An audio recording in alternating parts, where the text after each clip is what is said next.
Короче, біз мешітке келдік, Айгүл ар жаққа кетіп қалды.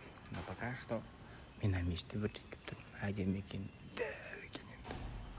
Қасымызда сестра деп қоясың, короче. Потолокты көрсетсек? Потологына көреді, потолог екен. Сондай.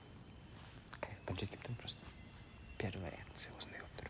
Еще есіктері дәу екен. Мен тұрсам мынандай болып қалған жоқпын.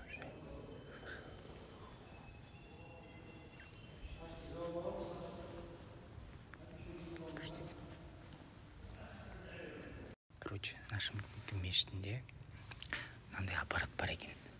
Парфюм, мынау носки, Dior, Banderas деп тұр. Соны біреуін алып көремін қазір. Көтіңдір.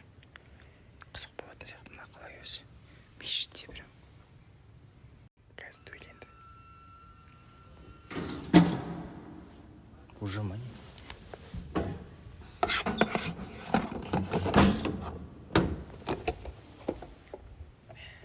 Прикольно. Мешітте осылай алуға болады екен. Напрямую.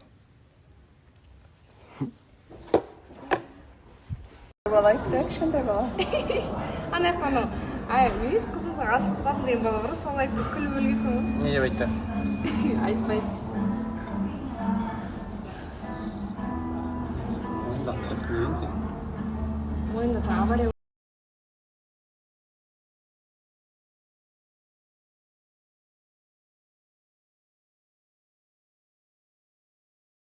Кейде салу керек, көттен қылайсың.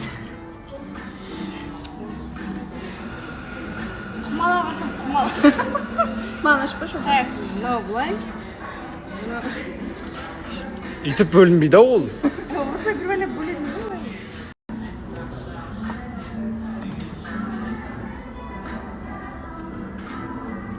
Ой-ой. Бұл қалай еді ағашын? Бұлай екен ғой. Біліп тұрған бәлеп. Гуд деген олай жазылмайды вообще-то. Енді қалай? Екі о болады. Вообще мы істемейді екен.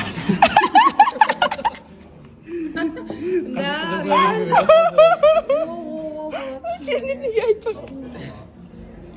Айгүл молодец екен, короче.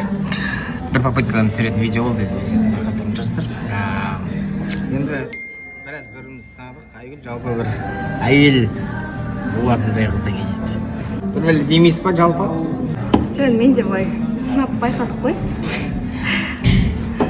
Жақсы бір күйеу болатындай жігіт екен. Конечно, да. Чего обижаешь? Кішкене сомнение болған енді басында. Енді? Сол күйеу болатындай жігіт екенсіз. В общем, Мойындадым. ладно енді. Енді Алматыға қайдамыз ба деп жатыр қато. Кішкене әбір жей басынан келіп жатыр, кішкене әбір жейін деп отыр. Біз бүгінгі кішкене әдемі болып түр жинап отырған. Негізі қажап қалдық кішкене. Қадам қысып.